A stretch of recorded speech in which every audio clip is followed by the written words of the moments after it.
Since September 1987, the sound of distant artillery echoed like rolling thunder across the hills of eastern Kandahar, where dry wind carried dust through the worn canvas tents of the 3rd Armored Battalion. Captain Rehman Khan sat hunched over a faded map in the corner of his command post, tracing his finger along a narrow valley flanked by jagged cliffs. He had seen those ridges before, once during recon, and again in his dreams, always followed by gunfire. They were 2 days into an operation that had gone horribly off script. What was supposed to be a simple push against retreating insurgent pockets had become a logistical nightmare. 3 infantry units under his extended support had driven too far without cover, chasing radio-silent enemies into a kill box. Rehman had warned his superiors. He had requested smoke cover and repositioning. Both were denied. "Stick to the plan, Captain. Air recon confirms the area is clear," the voice over the radio had said the morning before. But Rehman didn't trust it. He'd fought in these mountains long enough to know when the terrain was lying. At 600, his fears came alive. Reports came crackling through his radio. Ambush. Sniper fire from high ground. RPGs disabling the rear vehicles. Echo unit was boxed in near the riverbed. Bravo and Sierra had taken cover behind broken terrain with minimal visibility. The cliffs had swallowed them, and Rehman could hear it in the panic of their calls. They weren't going to make it out. His command tank, a dusty green T-55 that the men had nicknamed Rock, Ash, sat parked with engines idling. Rehman stepped into the turret hatch and scanned the horizon with his binoculars. No movement, just silence and smoke trails. He knew command would take too long to authorize anything. The chain of command was a noose around their necks now. He climbed back in, slamming the hatch shut behind him. "Driver, forward. Gunner, prep smoke. We're punching through the south ridge. We're doing this on our own." His crew exchanged quick glances. No one questioned him. They roared out of cover like a charging bull. The plan was simple. Rock would move into visual range of the enemy ridge, release a thick, high-density smoke screen, and draw fire long enough to confuse the ambushers and give the trapped units a corridor to reposition or retreat. "Sir, this is suicide," his radio operator muttered, adjusting his headset.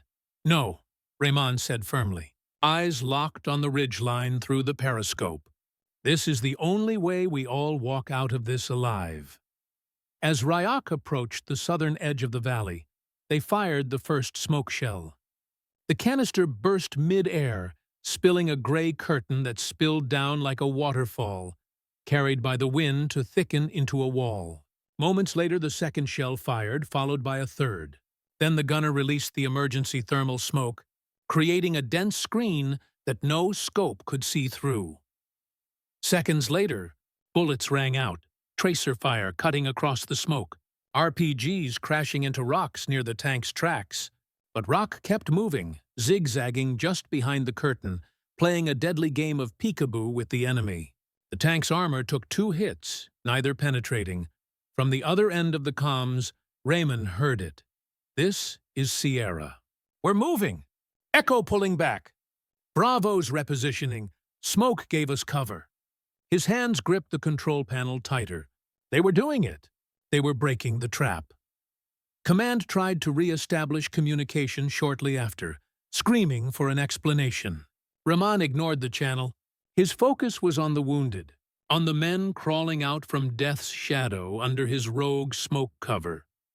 They didn't know it yet, but that day, one unauthorized move had just rewritten the script of the battle. When the last of the smoke began to thin, Rehman's voice came steady over the company frequency.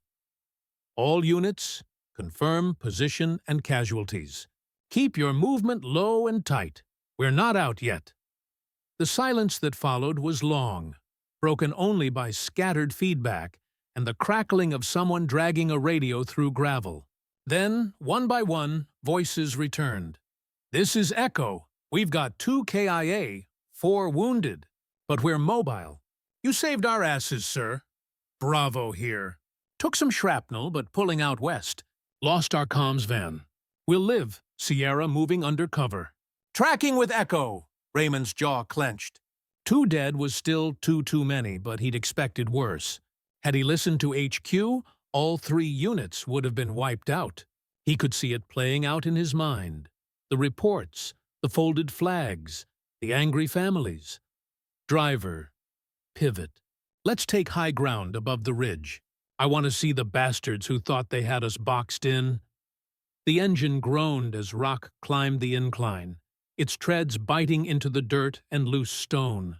Behind them, the scattered remnants of the valley skirmish shimmered in the fading smoke. Bodies of enemy fighters lay in awkward positions, caught in surprise by the maneuver they never saw coming. As they reached the overlook, Raymond peered through the turret scope again. What he saw made his blood go cold. A second wave.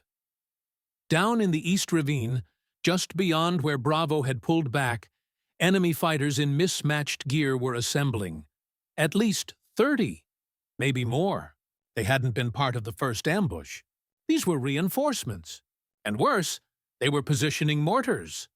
Raymond didn't hesitate. He switched to the private command line. HQ, this is Alpha Command.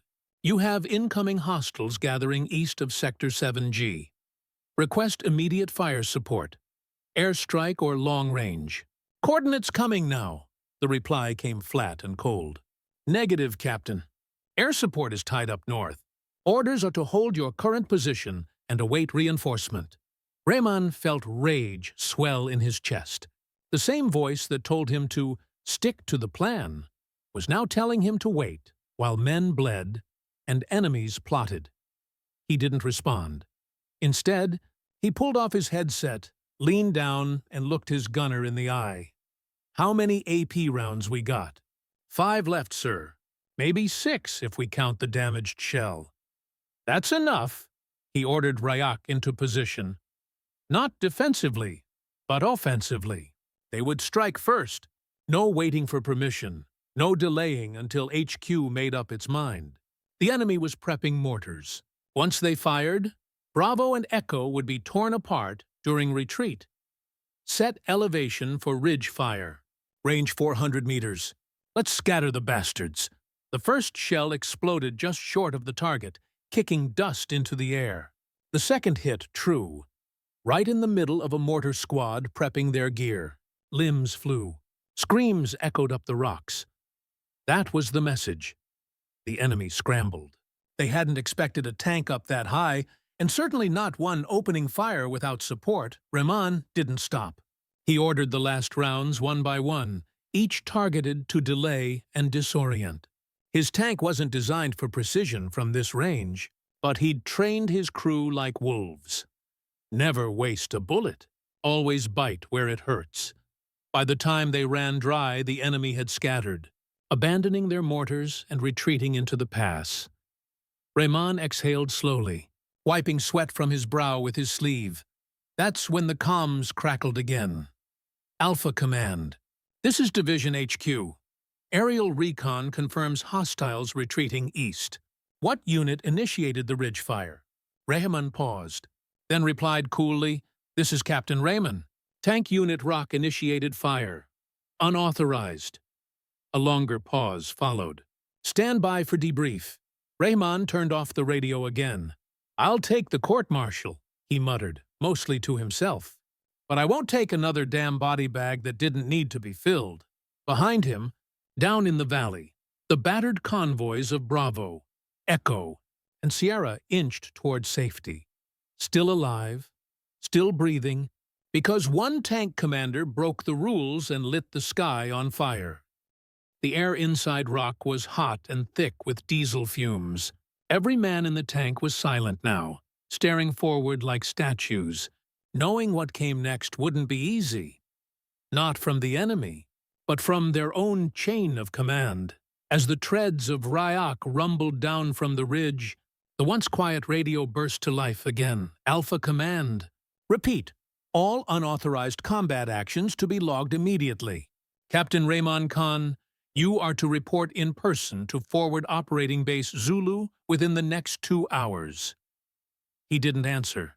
Instead, he switched channels back to Bravo and Echo.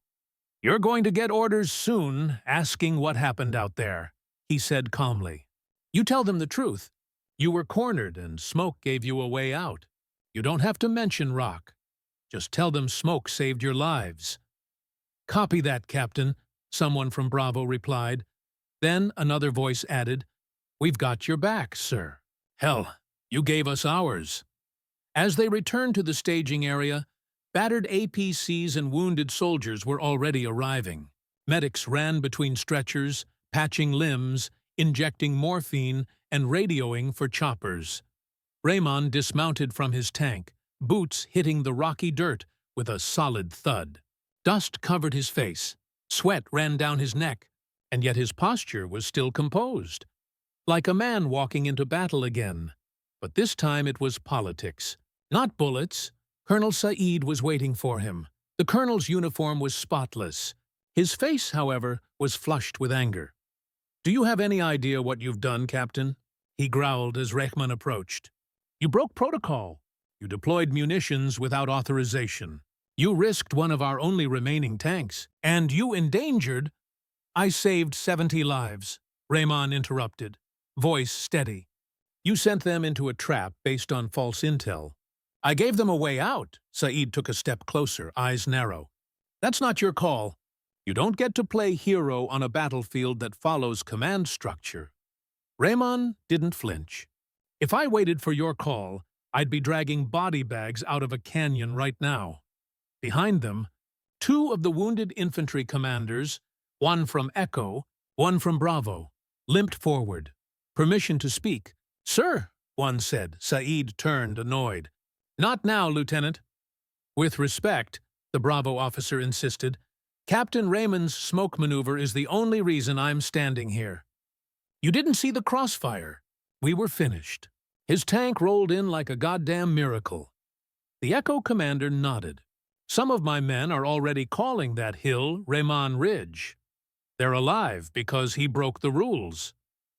That nickname, Raymond Ridge, echoed in the colonel's ear like an insult. Said's jaw tightened. "I'll be filing a full report. You'll be hearing from Tribunal Command by morning." Rehman nodded. "I'll write mine too. I'll include the part where I radioed for help, and you told me to wait." Said turned and walked away without another word. Later that night, Rehman sat alone outside his tent, the stars scattered across the black sky. The camp was quiet now, except for the occasional cough, the shuffle of boots, and distant engines hauling wounded toward evac points. That's when a young private approached, holding something wrapped in cloth. "Sir," the boy said shyly, "this was found near the cliff. Looks like it was meant for you." Rehman opened the cloth slowly. Inside was a jagged piece of tank armor, scorched black and curled inward from an RPG blast. On the side, scrawled in permanent marker, were the words, "Smoke saved us. You brought the storm." He didn't say anything. He just stared at it. Long after the private left, Rehman remained there, holding the shrapnel in his lap like a badge of shame and pride. At the same time, he knew the tribunal would come. But so would the stories. Stories that soldiers would tell long after this war ended, about the day smoke rolled through the valley, and a single rogue tank gave the mountains something to remember. By the next morning, the camp was buzzing with a strange mix of tension and admiration. Word had spread, not just in whispers among soldiers, but in full conversations passed around like fire in dry grass. They were calling it the Rehman Smoke Run now. Some said the maneuver was madness. Others said it was genius. All agreed on one thing: it saved lives. Captain Rehman Khan stood in front of a small, cracked mirror inside his tent, buttoning the top of his uniform. His hands moved with practiced discipline, but his mind was far away. Still back on that ridge, smoke rolling, bullets zipping past like angry bees. He didn't regret what he did. He regretted that it had to be done without support. A sharp knock at the tent's flap brought him back. "Enter." It was Lieutenant Karim, his radio officer, younger, clean-shaven, always nervous when anything smelled of politics. "Sir, the colonel's requesting you in the main tent. Tribunal officers from Central Command arrived by chopper this morning." Rehman gave a small nod. "Let's not keep them waiting." As they walked through the rows of tents and vehicles, soldiers passing by gave Rehman sharp nods. Some even saluted, not out of obligation, but respect. It was quiet, but visible. He was already becoming something they weren't allowed to talk about out loud. A legend still breathing. Inside the command tent sat 3 men in pressed uniforms, Central Command officers. Behind them stood Colonel Saeed, arms folded and eyes cold. The tribunal leader, a tall, graying officer named Brigadier Arif, gestured to the seat across the table. "Captain Khan, sit." Rehman sat. The brigadier didn't waste time. "Let me be clear. You violated direct orders. You deployed smoke munitions without clearance. You initiated offensive tank fire from an unassigned position. And you ignored an explicit hold directive from Division HQ, all of which could qualify as insubordination or reckless conduct." Rehman met his stare. "I'm aware." The brigadier flipped open a folder.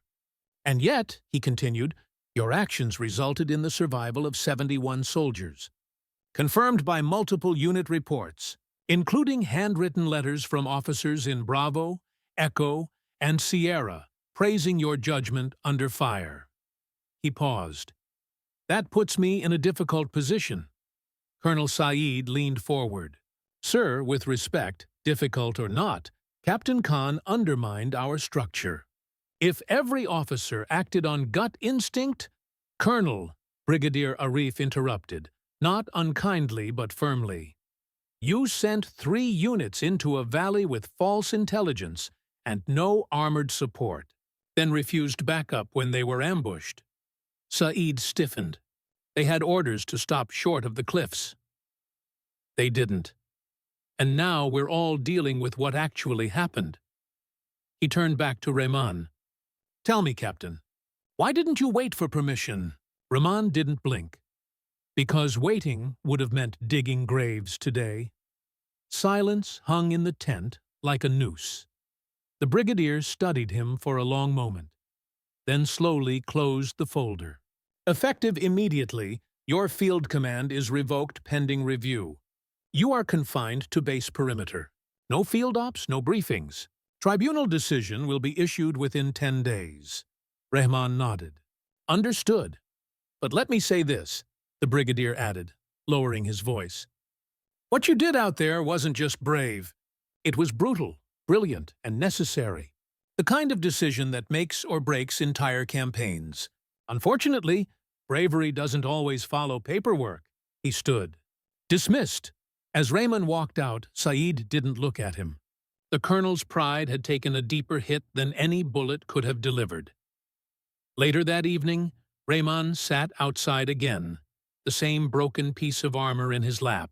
Soldiers passed by, not stopping, not speaking, but each one gave a glance, a silent nod, a flicker of acknowledgement. He was no longer their commander, but something had changed. Smoke didn't just cover a retreat. It marked the birth of something harder to erase. Somewhere, inside those hills, the enemy still waited. Rehman knew it. They'd seen the smoke too, and they knew someone out there had dared to fight back their way. No orders, no permission, just steel, smoke, and sheer defiance. 3 days passed like slow-burning fuses. Captain Rehman Khan, no longer in command but still stationed at the base, watched the desert change color with the sun. Beige at noon, gold at dusk, and blood orange when the wind picked up. Dust coated everything, but nothing could cover the silence between him and the chain of command. He spent most of his time walking along the outer perimeter of the camp, a ghost in uniform. He wasn't confined to a cell, but he might as well have been. The soldiers still saluted him when no officers were looking. They called him Sir when they passed by. But their eyes also carried fear, not of him, but of the system that had punished the only man who had done the right thing when it mattered. Inside the officers' mess, whispers never stopped. Tribunal won't clear him. He embarrassed the colonel. That's not something they forgive. He's a hero, and they're trying to bury him like a problem. Rehman ignored all of it. He didn't need medals. He didn't need redemption.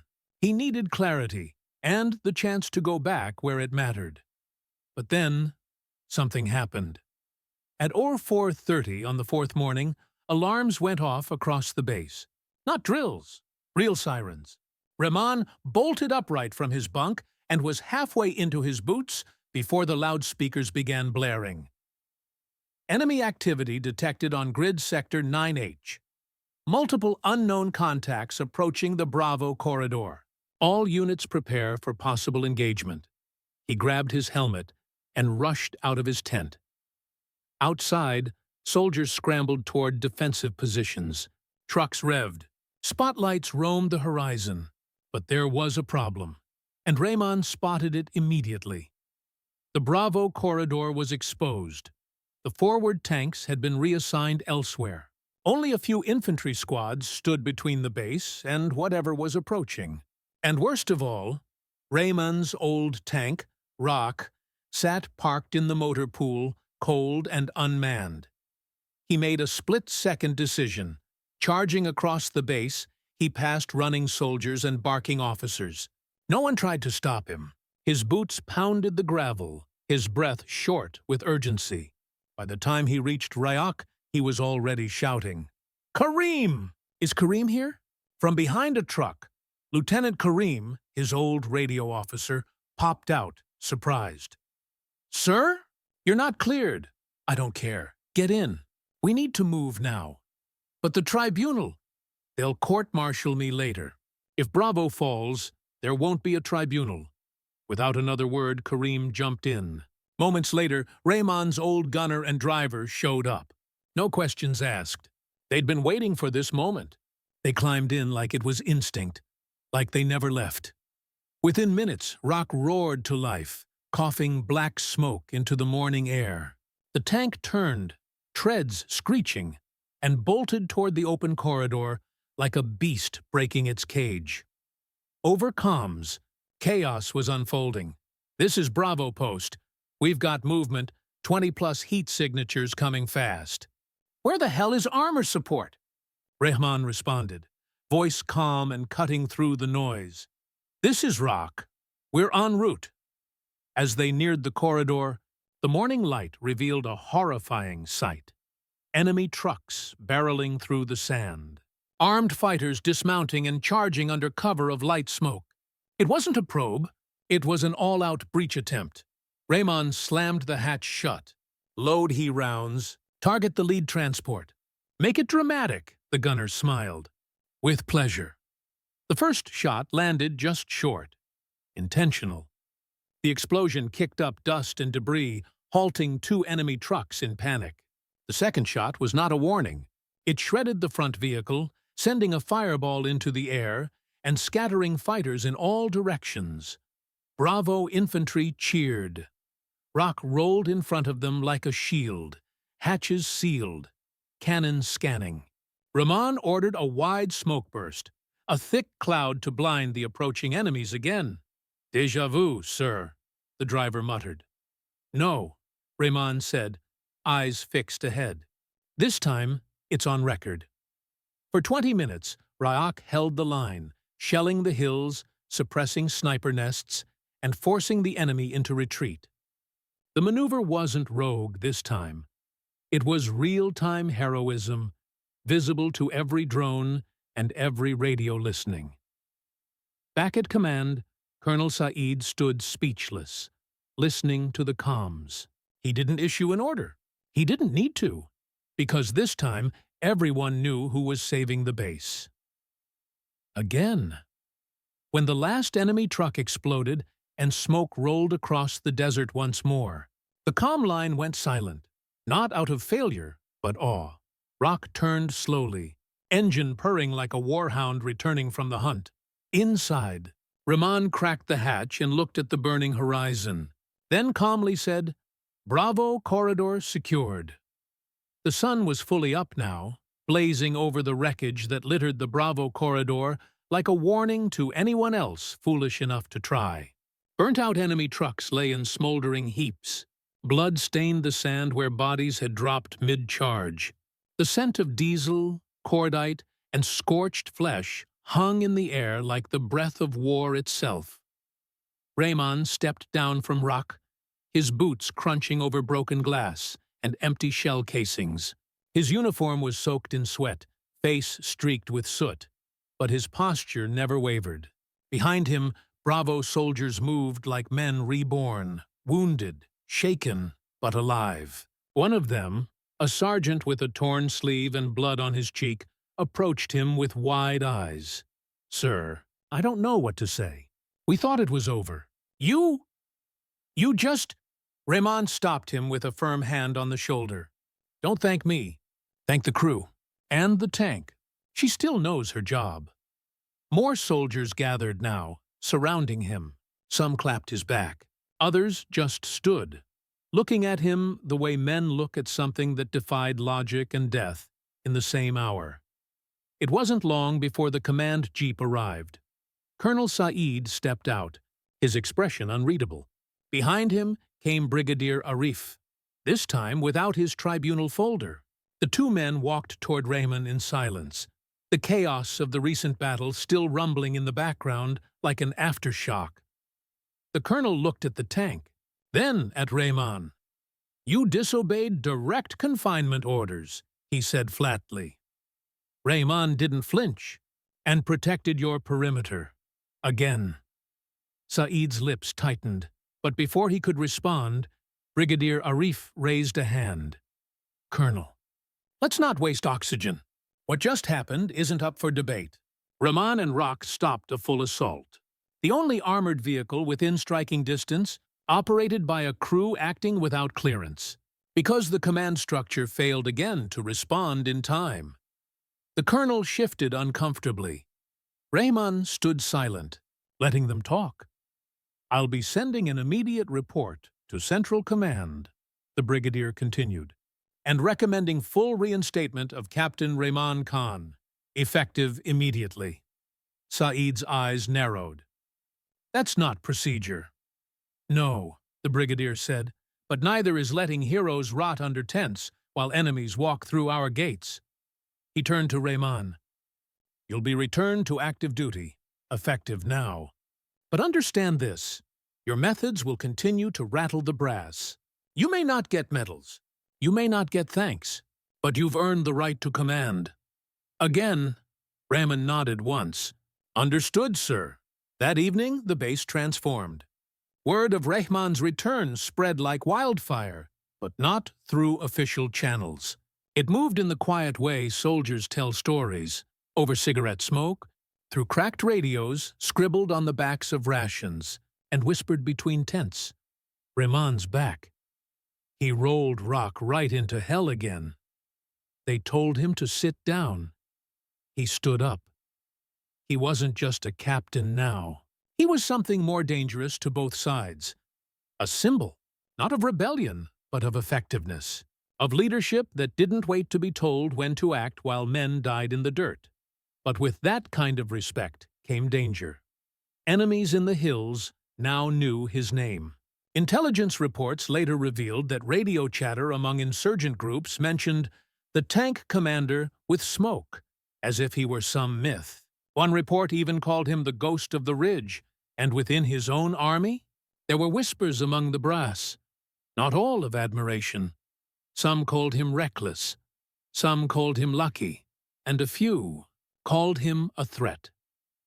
That night, while the camp celebrated quietly, Rahman sat alone inside Ra'ak, the steel walls still warm from the fight. He stared at the dashboard, scratched, battered, and stained by years of war, and placed his hand gently on it. "You still with me, girl?" he whispered. The tank didn't answer. But the silence felt like a nod, because he knew this wasn't over. Saving Bravo was just another chapter. The storm was still coming, and this time they'd know his name before the smoke rolled in. The days that followed felt like the quiet before something no one could name. A stillness in the air that didn't feel like peace. Soldiers kept training, patrols rotated as scheduled, and the chain of command returned to normal on paper. But under the surface, the base was different now. They all knew Captain Rehman Khan wasn't just another officer anymore. He had become a living contradiction, both a hero and a liability, praised in private and watched closely in official channels. Orders came through that Rock would be assigned to a new mission. High risk, deep field, no backup. Rehman read the papers in silence, handed to him by a junior officer who wouldn't even meet his eyes. "Let me guess," Rehman muttered. "They want the Miracle Man to test his luck again." Lieutenant Karim, now officially reinstated as his radio officer, leaned on the tank beside him. "More like they want you out of their way, sir. Far enough to fade out. Close enough to take the blame if it all goes to hell." Rehman smirked. "Then let's not give them the satisfaction." The mission was to intercept a rogue supply network in the Shamal Hills, an old Soviet-era pass riddled with collapsed tunnels, landmines, and enough insurgent activity to scare even veteran squads. 3 convoys had vanished there in the past month. No survivors, no clues, just silence. And now, Rock would go in, alone. Officially, it was a reconnaissance in force. Unofficially, it was a death sentence wrapped in orders. The night before departure, Rehman walked the base one last time. He passed tents where wounded soldiers rested. He saw young privates cleaning weapons too nervously. He saw officers pretending to laugh over chai, their eyes haunted. A Bravo sergeant stopped him near the motor pool. "Sir," he said, "don't let them hang you out there. We owe you more than they ever will." Rehman simply nodded. At dawn, Rock rolled out. The journey into the Shamal Hills was slow and tense. Rehman's crew kept quiet, scanning every ridgeline, every bush, every shadow that moved too slowly or didn't move at all. The valley narrowed after 6 kilometers. That's when the ambush hit. The first explosion was behind them. A landmine that disabled the trail path, cutting off retreat. The second came from the cliffs, an RPG that bounced off Rock's flank, damaging the rear storage but not breaching armor. Gunfire erupted from both sides, echoing through the canyon like thunder in a coffin. Rehman grabbed the internal radio. "Gunner, focus left ridge. Thermal only. They're hiding in that bush line." The shell fired. Direct hit. 2 bodies flew from the rocks like rag dolls. But they kept coming. Another RPG screamed past the turret. Then a second one struck, this time near the hatch. It didn't penetrate, but it knocked Karim back against the wall, blood trickling from his forehead. "Status," Raymond shouted. "I'm good," Karim grunted. "Just pissed off. They were pinned now. Every escape route blocked. Enemies swarmed the hills above, raining fire. The tank couldn't climb out, couldn't reverse." Rahman stared through the periscope, heart thudding. Then his eyes locked onto something strange. A tunnel entrance, half covered by rocks, just wide enough for a tank to squeeze through. "What the hell?" he whispered. He remembered something. Old Soviet maps, hidden maintenance routes, forgotten by most. He keyed the radio. "Driver, 30 degrees right. We're going into that hole." "The what?" "Drive! Now!" Rock lurched forward as bullets pinged off the hull. They crashed through a pile of stone and into darkness, the tank's lights flickering on automatically. Inside was a tight concrete corridor, cracked and ancient. Dust and echoes followed them in, as if the tunnel was waking up after decades of silence. Kareem blinked. "Where the hell are we?" Raymond grinned, adrenaline surging. Out of their kill zone. They could still hear gunfire behind them, but it was fading. The deeper they went, the quieter it became, until only the engine's growl and their breathing filled the void. Then the tunnel opened up into a wide chamber, abandoned, silent, and carved into the wall a door, marked with Russian letters. "Supply bunker," Raymond exhaled. "Well, looks like we just found their damn smuggling route." Kareem looked at him. "And you weren't even supposed to be here." Raymond smiled darkly. "That's starting to become a pattern." Above ground, the insurgents kept firing at an empty valley. Below? Captain Raymond Khan had just turned a suicide mission into an intelligence goldmine. And somewhere in a cold office, the men who sent him to vanish would soon realize he'd come back with more than smoke. The chamber was massive, far larger than any of them had expected. Old concrete columns stood like giants in the shadows, their paint peeling, their surfaces marked with graffiti in Russian, Dari, and something newer, coded symbols. Crates stacked chest-high lined the walls, dusty and sealed. But Raymond knew before even opening one. This wasn't just a forgotten Soviet bunker. This was active. Lieutenant Kareem limped beside him, shining a flashlight along the walls. "This isn't a relic. Someone's been using this recently. Supplies, ammo, maybe weapons," Raymond nodded slowly. "They weren't just smuggling through the hills. They were building a corridor underground, running weapons right beneath our feet." He motioned to the gunner. "Pop one of those crates." With a crowbar and a hard crack, the wood splintered open, revealing neatly packed rocket-propelled grenades and a bundle of brand-new rifles wrapped in oilcloth. Kareem let out a sharp breath. "That's NATO grade. These aren't leftovers from the 80s. Rahman stepped back, his mind already racing. "Which means someone, somewhere in our supply chain, is feeding them. Someone with clearance." He stared at the markings. A red circle with a slash through it. It wasn't military. It was a gang mark, a signature. And Raymond had seen it once before, years ago, when an arms raid on the northern border ended in disaster. The commanding officer at the time had buried the intel, claimed it was a dead end. That same officer now wore a colonel's insignia. Colonel Saeed Rahman felt the cold realization settle in his chest. He wasn't sent here to die in enemy fire. He was sent here so he couldn't find this. "This whole thing," he muttered, "was a setup." Kareem turned toward him. "You think, Saeed—" "Don't think," Raymond cut in, voice low and dangerous. "No, he sent us here to vanish. Knew damn well what was in these hills." Suddenly, a burst of static crackled through Kareem's radio headset. "Rach, come in. Enemy regrouping. Artillery prepping. Repeat, fall back. Insurgents not retreating. They're reloading." Raymond snapped into motion. "They're planning another push. They think we're dead.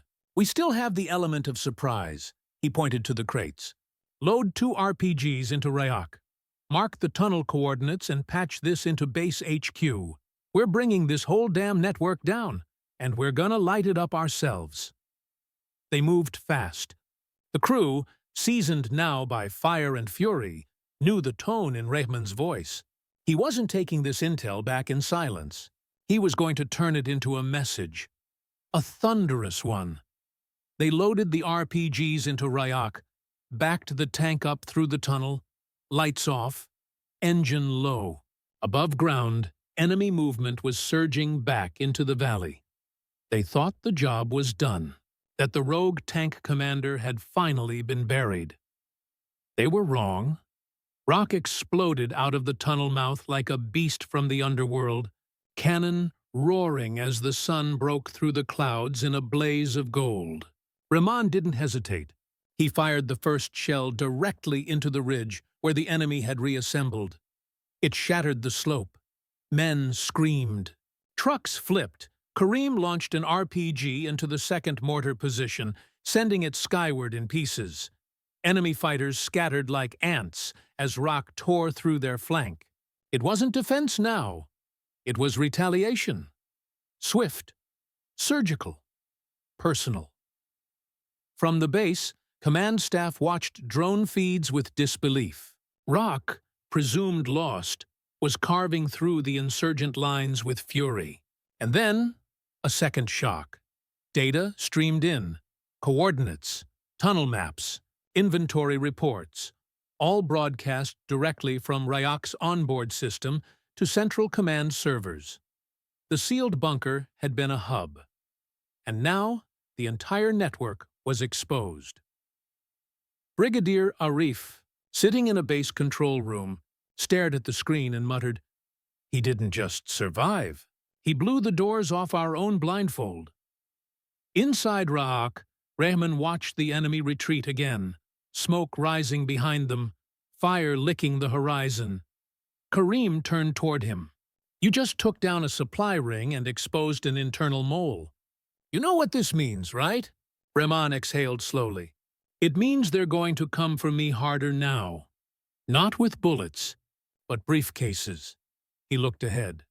"But this time, I'll be waiting." Behind him, the sky filled with the whir of choppers. Friendly. Reinforcements. The brass would come now, not to rescue him, but to clean up the mess he exposed, and they'd realize too late. You don't send a man to die in smoke if he knows how to breathe in fire.